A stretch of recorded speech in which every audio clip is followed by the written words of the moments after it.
하나님의 말씀은 베드로후서 1장 4절에서 11절의 말씀입니다.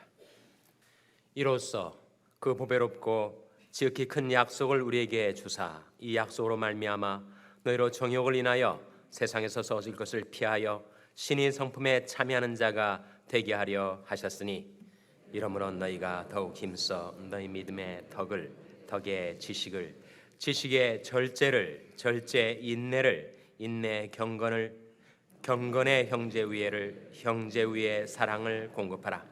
이런 것이 너희에게서 흡정한즉 너희로 우리 주 예수 그리스도를 알게 게으르지 않고 열매 없는 자가 되지 않게 하려니와 이런 것이 없는 자는 소경이라 원시 못하고 그의 옛죄를 깨끗게 하심을 잊었느니라.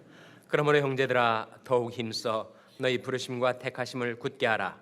너희가 이것을 행한즉 언제든지 실족지 아니하리라.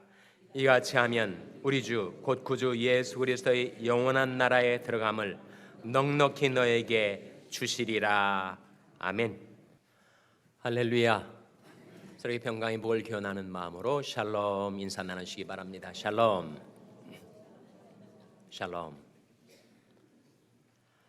제가 볼 때 캘리포니아에는 두 부류의 사람밖에 없는 것 같습니다.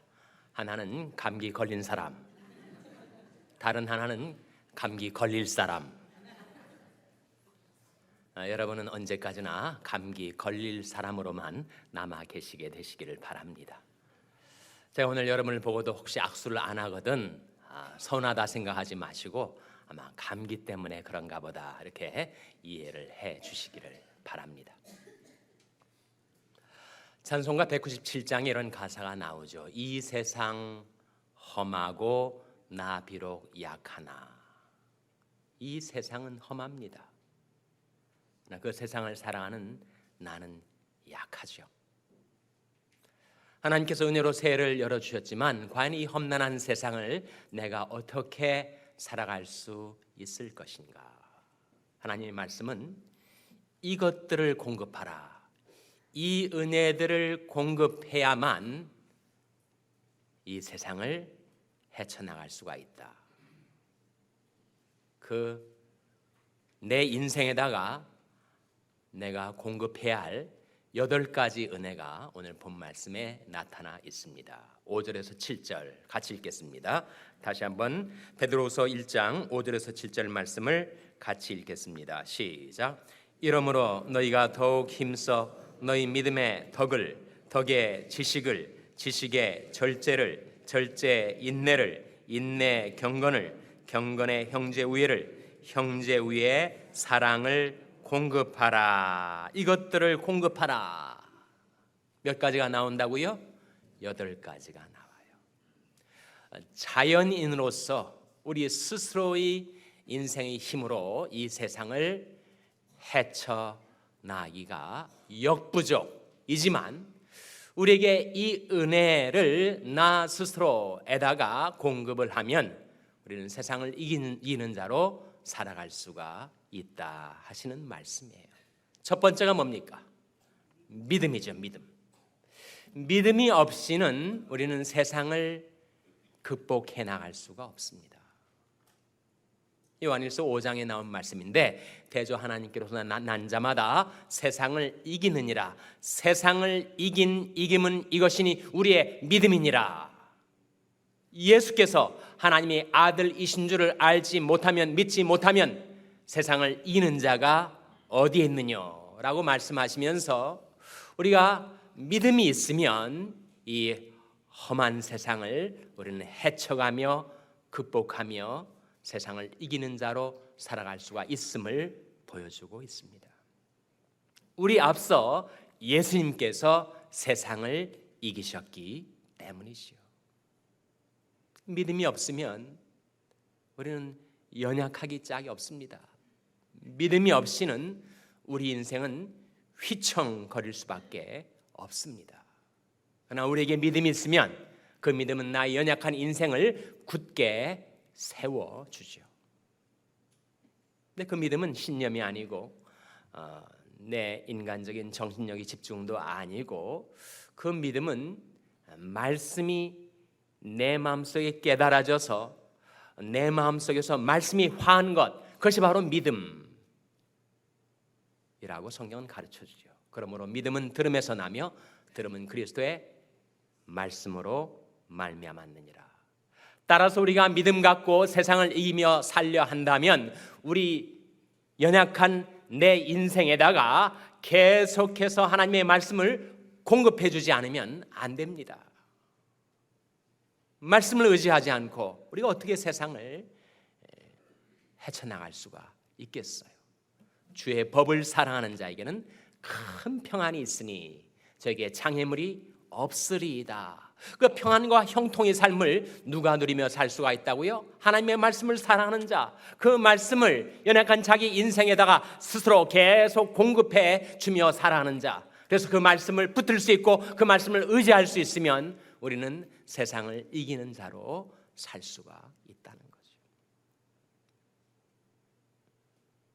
그래서 우리에게 믿음을 공급해 줘야 합니다. 믿음은 인간적으로 자신의 의지력을 굳게 한다고 믿음이 굳세어지는 것이 아니고 하나님의 말씀이 들려질 때, 깨달아질 때, 그 말씀을 붙들 때, 그 말씀을 의지할 때 그 말씀이 내 속에 믿음을 생산해 주는 것입니다. 두 번째, 내 연약한 인생에다가 공급해 줘야 할 것 무엇이라고요? 믿음의 덕이 나오죠. 덕은 무엇을 말할까요?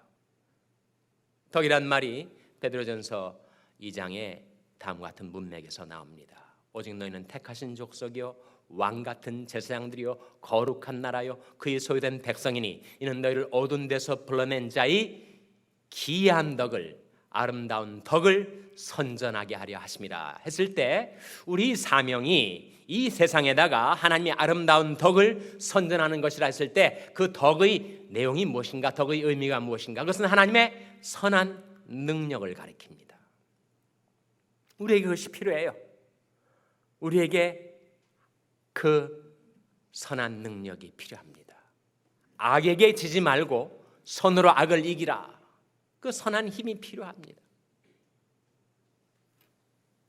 사람이 덕이 있으면, 후덕하면 그 마음이 든든하고 그 인생이 강건해서 남에 대해서 관용을 베풀 수가 있습니다. 자기가 너무 빈약하면 남에게 대해서 우리는 관용을 베풀기가 어려워집니다. 너희 관용을 모든 사람에게 알게 하라. 주께서 가까우시니라. 우리에게는 주님께서 가까이 계시니까 주님을 의지한 우리는 주님의 은혜로 덕이 있어서, 선한 능력이 있어서 남에 대해서 관대하게 대주며 살아가라. 서로 인자하게 하며 불쌍히 여기며 서로 용서하기를 하나님이 그리스도 안에서 너희를 용서하심과 같이 하라. 우리에게 그러한 덕이 필요합니다. 하나님의 선한 능력이 우리에게 공급될 때 우리는 이 세상을 이기며 살 수가 있게 됩니다. 세 번째 우리가 공급해야 될 은혜가 뭐라고요? 덕의 지식은 세상적인 지식이 물론 아니겠죠. 인본주의적인 지식도 아닐 것입니다. 그 지식은 바로 하나님을 아는 지식, 자기 자신을 아는 지식을 가리킵니다. 종교개혁가 존 켈빈이 그렇게 말을 했어요. 그래서 가장 중요한 두 가지 지식이 있다. 하나는 하나님에 대한 지식이고 다른 하나는 자기 자신에 대한 지식이다. 전자를 갖지 못하면 후자도 갖지 못한다. 그렇게 말을 한 바가 있습니다. 정말 우리가 이 험한 세상을 살아가는 내 연약한 인생이 세상을 이기며 살 수 있도록 하기 위하여 그 지식이 필요해요. 하나님을 아는 지식, 하나님이 누구이신지, 하나님이 그 인격과 능력을 아는 지식이 필요하고 나 자신이 어떤 존재인지를 아는 지식이 필요합니다. 그러나 하나님을 알지 못하면 사람은 자기 자신에 대해서 착각하게 됩니다. 만일 누가 아무것도 되지 못하고 된 줄로 생각하면 스스로 속임이니라 하신 말씀처럼 우리는 하나님 앞에 서게 될 때, 하나님 앞에 선 나 자신이 실상을 알게 될 때, 그때 비로소 지피지기면 백전백승이라. 우리가 싸우고 있는 이 영적인 싸움에서 하나님을 알고 하나님을 의지하고 나 자신의 연약함을 알고 그리하여 더욱 하나님을 의지할 때 우리는 세상을 이기며 살 수가 있는 거죠. 그 지식은 그 세상 어디에서도 우리에게 공급되지 않습니다. 그것은 하나님의 말씀을 통해서만 비로소 우리가 하나님을 알게 되고 나 자신이라는 것이 얼마나 보잘것없는 존재인가. 나는 창조자 하나님이 지으신 한낱 피조물에 불구하고 구속주 되신 하나님께 구원을 받아야 될 죄인에 불구하고 나는 하나님이 그저 버려두시면 심판을 받을 수밖에 없는 그런 존재인데 하나님이 긍휼히 여기셔서 나를 인도하시고 변화시켜 주셔서 마침내 완성에 도달할 수 있도록 나를 인도하신다는 자신의 실상에 대한 지식을 갖게 될 때 우리는 비로소 이 영적인 싸움에서 승리하게 되는 것이죠. 네 번째, 지식에다가 뭘 공급하라고요? 지식에다가 절제를 공급하라. 절제가 없으면 아무리 능력이 많고 아무리 열심히 대단한 사람이라 하더라도 절제하지 못하는 인생은 결코 성공하지 못합니다. 신앙인들에게 있어서나 보통 사회인들에게 있어서 뭔가 세상에서 업적을 이루고 세상에서 높게 평가를 받는 인물들의 공통적인 특징이 한 가지 있는데 그것은 바로 그들은 자율과 자제에 있어서 능한 자들이라고 하는 거죠. 성경이 가르쳐주는 이치 아닙니까? 고린도전서 9장 25절 말씀에 이기기를 다투는 자마다 모든 일에 절제하나니. 절제하지 못하고 인생을 성공할 수는 없는 거죠. 그래서 먹는 데 있어서도 절제해야 되고 자는 데 있어서도 절제해야 되고 운동하는 데 있어서도 절제해야 됩니다. 운동은 건강에 좋으라고 하는 것인데 절제하지 못하면 그 좋아야 될 운동이 오히려 해가 될 수가 있습니다. 운동을 과도하게 해서 무리하게 해서 건강을 해치게 되는 경우도 있으니까요. 그러한 것처럼 우리 감정에 있어서도 절제해야 됩니다. 분노의 감정, 질투의 감정, 미움의 감정, 이런 감정들이 우리에게 다 있죠. 사람은 감정적인 존재입니다. 그런 감정에 아무런 감정도 없는 그런 사람은 인간이 아니니까요. 사람에게는 그런 감정들이 있습니다.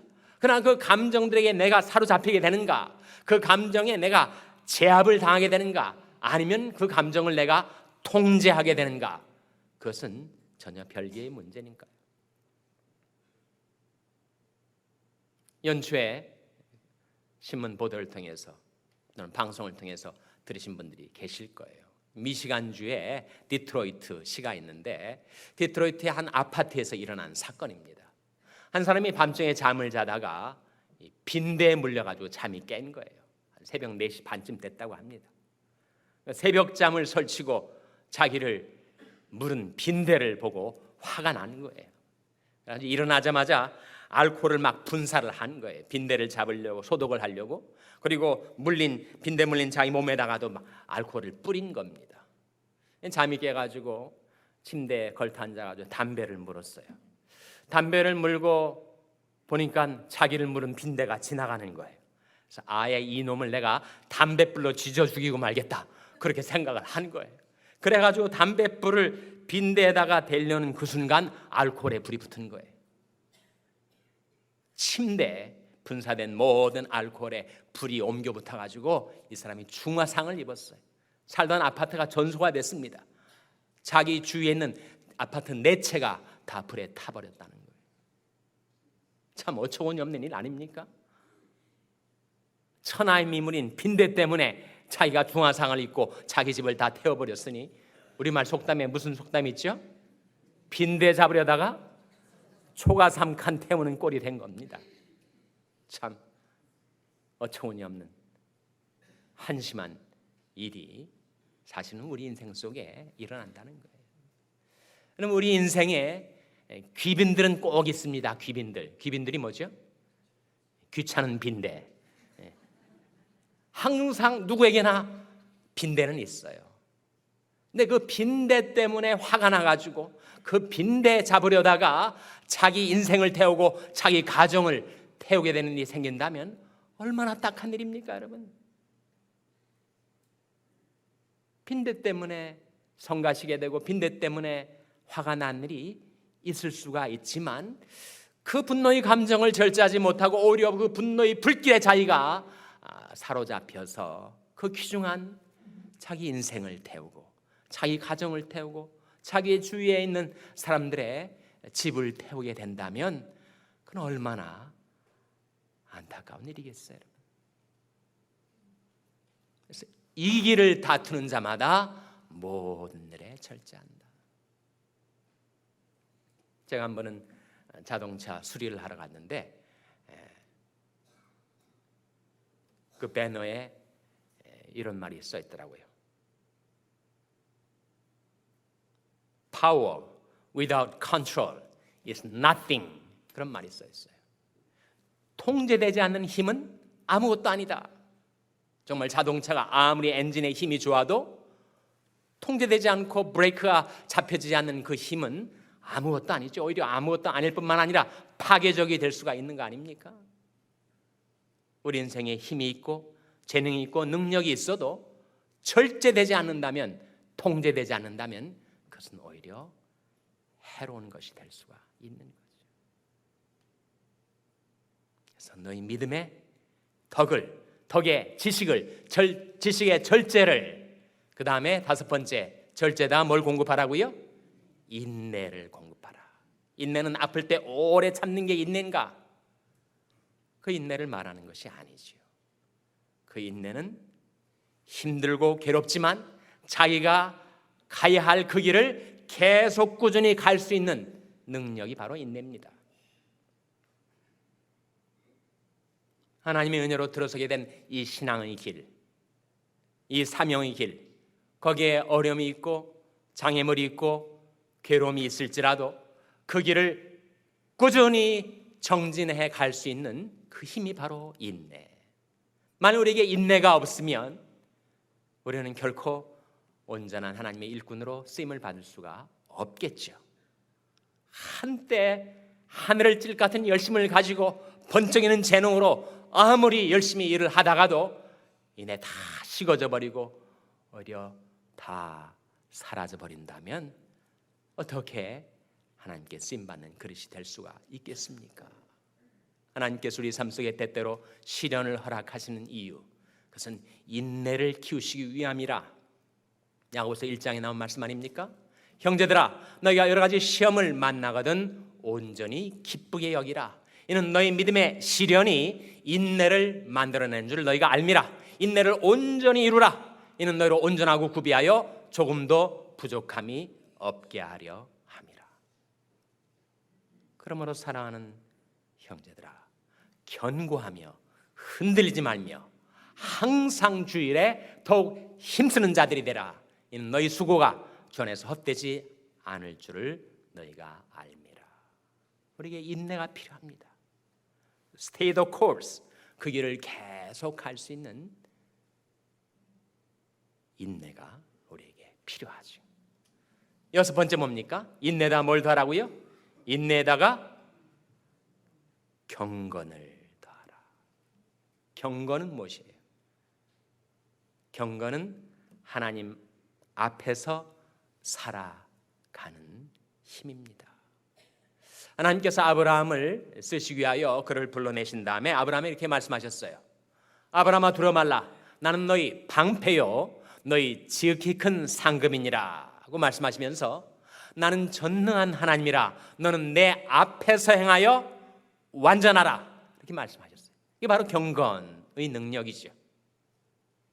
내가 여호와를 항상 내 앞에 모시며 그 내 우편에 계심으로 내가 요동치 아니하리로다. 그렇게 하나님 모시고 하나님이 면전에서 살아갈 수 있는 힘이 바로 경건의 능력이라는 거지. 7번째로 경건에다가 무엇을 더하라고요? 형제 우애를 더하라. 즐거워하는 자들로 함께 즐거워하고 우는 자들로 함께 울라. 서로 마음을 같이하며 높은 데 마음을 두지 말고 스스로 낮은 데 처하며 지혜 있는 체 하지 말라. 즐거워하는 자들로 함께 즐거워하고 우는 자들로 함께 울고 형제와 형제 사이에 서로를 우애해주는 우애의 마음이 우리에게 필요합니다. 마지막 8번째 뭐죠? 형제 우애에다가 뭘 공급하라고요? 사랑을 공급하라. 그 시작은 믿음, 마지막은 사랑. 믿음은 우리 신앙생활의 기초, 사랑은 그 믿음의 기초가 돼서 마지막 맺게 되는 열매이죠. 사랑은 온 율법의 완성이니라 라고 성경은 우리에게 보여주고 있습니다. 율법에 여러 가지 계명들이 있지 않아요? 살인하지 말라, 간음하지 말라, 도적질하지 말라, 거짓말하지 말라, 탐내지 말라. 여러 계명들이 있지만 온 계명은, 온 율법은 내 이웃 사랑하기를 내 몸과 같이 하라 하신 한 말씀에 다 들어있다. 사람이 이웃을 사랑하면 온 율법을 다 이룬 자라고 했습니다. 형제들아, 너희가 자유를 위하여 부르심을 입었으나 그러나 그 자유로 육체의 기회를 삼지 말고 오직 사랑으로 서로 종노릇하라.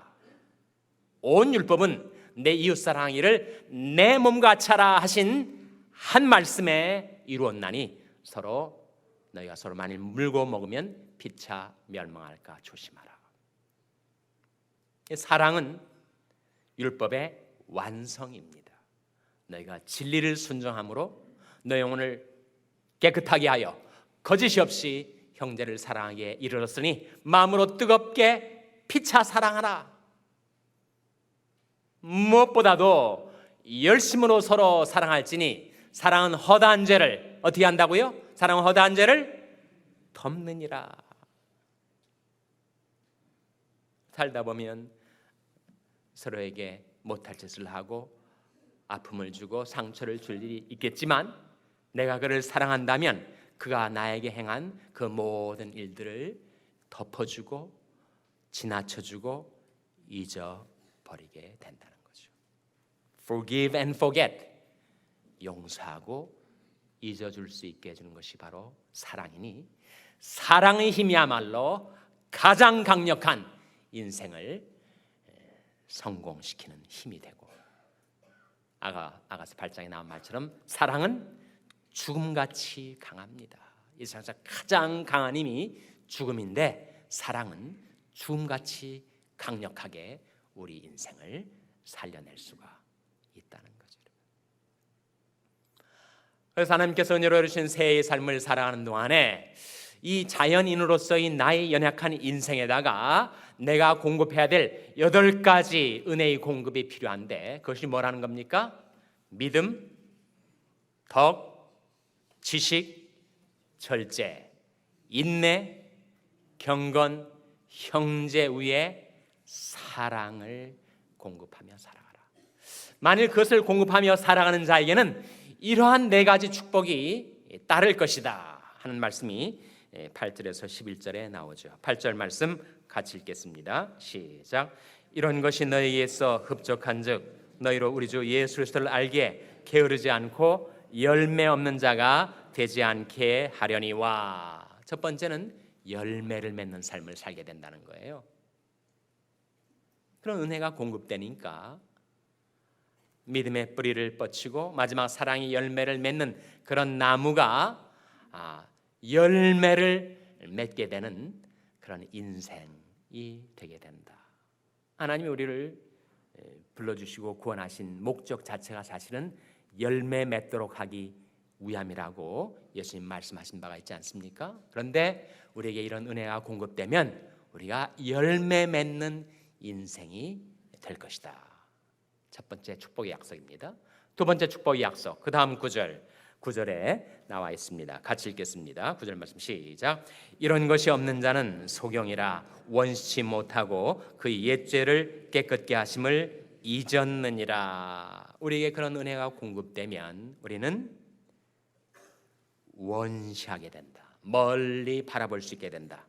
그리고 나의 옛 죄를 예수님이 그 거룩한 생명의 피로써 거룩한 보혈로 내 죄를 깨끗게 해주신 그 사죄의 은총, 그 은혜를 잊지 않고 살아가게 된다. 그러나 그런 은혜의 공급이 차단되면 내가 내 죄가 어떻게 씻음 받았는지, 나의 옛 죄를 용서받았는지 그 은혜를 망각한 배은의 사람으로 내가 살아가게 되지 않겠는가. 그러나 만일 그런 은혜를 날마다 나 스스로에게 공급하며 살면 내가 영혼의 관점에서 나의 유한한 인생을 조망하게 되고 나의 죄를 깨끗하게 씻어주신 예수님의 그 은혜, 하나님의 구원의 은혜를 잊지 않고 살아가게 된다 하는 거죠. 정말 우리가 그렇게 살기를 원치 않습니까? 우리가 배은망덕한 존재가 되기를 그 누군들 원하겠어요. 그러나 은혜를 잊지 않고 살아가려면 날마다 스스로에게 그런 은혜를 공급하며 살라 하는 말씀이죠. 세 번째 축복의 약속, 그 다음 9절 10절 말씀 같이 읽겠습니다. 시작. 그러므로 형제들아 더욱 힘써 너희 부르심과 택하심을 굳게 하라. 너희가 이것을 행한즉 언제든지 실족지 아니하리라. 그에게 주어지는 축복의 약속이 뭐예요? 실족치 않게 된다. 사실 우리 신앙생활을 들여다보면 정말 어떤 때는 주님의 은혜가 느껴지고 또 열심히 생기고 그리고 뭔가 하나님의 일을 하기 위해서 내가 대단히 노력을 하는 것 같다가도 문제는 내 생활 속에 찾아오는 이 실족, 넘어짐의 문제. 내가 시험에 들고 유혹을 받아가지고 과당 넘어지면 그거 복구하고 재기하는데 얼마나 많은 시간과 노력이 투입돼야 하는지. 잘 나가다가 걸려 넘어져 가지고 그거 다시 신앙 복구하는데 우리가 얼마나 고전을 합니까? 그런데 날마다 우리에게 이런 은혜가 공급이 되면 우리 생활 속에 실족치 않는 삶을 살게 된다. 얼마나 좋겠어요, 여러분? 하나님의 은혜의 공급이 차고 넘쳐서 지금까지 있어 왔던 생활 속에 시험에 들고 유혹을 받고 그리고 실족해왔던 나의 그 삶이 반복되지 않고 언제든지 실족치 아니하리라고 하시는 약속이 여기에 주어져 있습니다. 네 번째, 은혜를 공급하며 살아가는 자에게 어떤 놀라운 축복의 약속이 나타나 있는가? 11절 같이 읽겠습니다. 시작. 이같이 하면 우리 주 곧 구주 예수 그리스도의 영원한 나라에 들어감을 넉넉히 너에게 주시리라. 우리가 바라는 바 영원한 천국, 우리 주 예수 그리스도의 영원한 나라에 들어감을 어떻게 주신다고요? 넉넉히 주시리라. 사실 가까스로 구원받는 사람도 많습니다. 아슬아슬하게 턱걸이 하듯이 정말 불 가운데서 구원을 얻듯이 구사일생으로 구원받는 사람도 많이 있는데 만일 우리에게 이런 은혜가 풍성하게 공급이 되면 우리 주 예수 그리스도의 영원한 나라에 들어감을 넉넉히 너에게 주시리라. 얼마나 좋겠어요, 여러분? 아슬아슬하게 구사일생 하듯이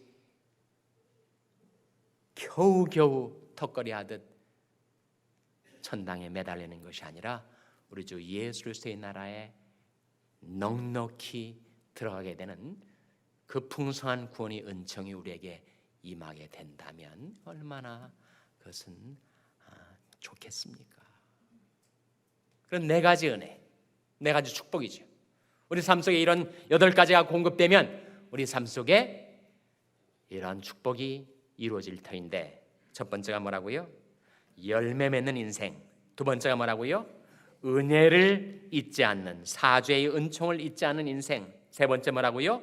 실족함이 없는 인생. 네 번째 뭐라고요? 예수 그리스도의 영원한 나라에 넉넉히 구원을 받게 되는 인생. 그것이 우리가 새 삶을 내어다보면서 바라는 소망이지 않겠습니까? 어떻게 하면 그런 축복을 받아들 수가 있는가? 5절에 다음과 같이 우리에게 말씀해 주고 있습니다. 5절 말씀 다시 한번 같이 읽겠습니다. 시작. 이러므로 너희가 더욱 힘써 너희 믿음의 덕의 지식을, 여기에 이러므로 너희가 더욱 힘써라는 말씀이 나오죠. 이 말씀 주목하시고 10절을 보세요. 10절도 보면 똑같이 나옵니다. 그러므로 형제들아 더욱 힘쓰라는 거예요. 혹자는 그렇게 생각합니다. 신앙생활이라는 것은 그저 유유자적하고 그리고 휴식하고 편안하게 사는 것이 신앙생활이지 더욱 힘쓸 필요가 있는가? 우리가 다 은혜로 사는 건데 그냥 우리는 가만히 쉬고 안식을 누리며 살면 되는 것인가? 성경은 모순되는 것처럼 보이는 두 가지를 함께 말씀해 줍니다. 너희가 돌이켜 안연히 처해야 구원을 얻을 것이요 잠잠하고 신뢰하여야 힘을 얻을 것이다. 안연히 처해라, 주님을 바라보고 그리고 가만히 있으라 하는 말씀이 한편에 있고, 또 한편에 더욱 힘쓰라 라고 하는 말씀이 함께 있습니다. 우리는 이 양자를 어떻게 조화시킬지 모르겠어요. 그러나 성경은 그 두 가지를 함께 말씀합니다. 하나님이 은혜를 갈망하고 앙망하면서 주님 안에서 안식하는 삶과 주님의 은혜를 받아서 하나님께서 일하시기 시작할 때 주님과 동사동역하는 내 편에서의 더 분발하고 힘쓰고 전심전력하는 그런 삶이 함께 나오고 있습니다. 디모데전서 4장 15절 말씀에 이 모든 일에 전심전력하여 너희 진보를 모든 사람에게 나타나게 하라. 예수님께서 그렇게 말씀하셨습니다. 이것을 너에게 이름은 너희로 내 안에서 평안을 누리게 하려 함이라. 세상에서 너희가 환난을 당하나 담대하라, 내가 세상을 이겼노라고 말씀하신 우리 주 예수 그리스도를 바라보고 날마다 그 주님을 의지하여 주님께로부터 오는 이 풍성한 은혜를 공급받아서 여러분도 예수님처럼 세상을 이기며 새해를 살아가게 되시기를 주님의 이름으로 축원합니다. 기도하시겠습니다. 하나님 아버지, 하나님께서 은혜로 이루신 새해, 또 은혜로 주신 생명, 그리고 연약하지만 은혜로 붙들어 주시는 저희 건강 갖고 새해를 살아갈 동안에 저희 자연인이 인생에다가 이 8가지 은혜를 날마다 공급하며 살게 도와 주시옵소서. 저희 믿음의 덕의 지식을, 지식의 절제를, 절제의 인내를, 인내의 경건을, 경건의 형제 우애를, 형제 우애의 사랑을 공급하며 살 수 있도록 하나님 저희들을 도와 주시옵소서. 예수님의 이름으로 기도하옵나이다. 아멘.